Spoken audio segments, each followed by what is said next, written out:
Hi everybody, welcome back to another Landlord Lowdown, and I want to continue the whole Renters Reform Bill, sort of updating you. And one of the parts that I want to talk about today is blanket bans. Now, this came into effect, I was in the industry press a good few years ago now, that agents weren't allowed to put no housing benefits, sort of like no universal credits onto the advertising. Now, that's not a problem.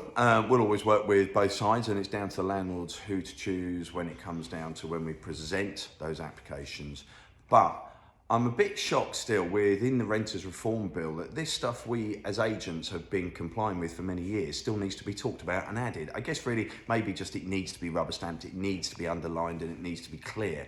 But what they're looking at doing is just making it fairer for all. So where they're saying, some landlords will say they don't want any children in the property, they don't want anybody on universal credit, they don't want, it's just removing that element to make it fairer for everybody. And I think that is absolutely correct. At the moment, when we're advertising properties, we have to have a minimum income. That can be made up of things like your non-housing element of your universal credits and so on. Then they'll need a guarantor. So there are hoops that some people have to jump through. I get that, and we'll always discuss sort of your options when first putting your house on the market to rent or flat, sorry, but also when somebody applies for the property. We'll talk you through that, so the application process, who the person is, what their background is, and so on, to help you make an informed decision on who's going to be the best person that you want in your property. But don't forget, they are looking at blanket ban on putting things in, as I say, like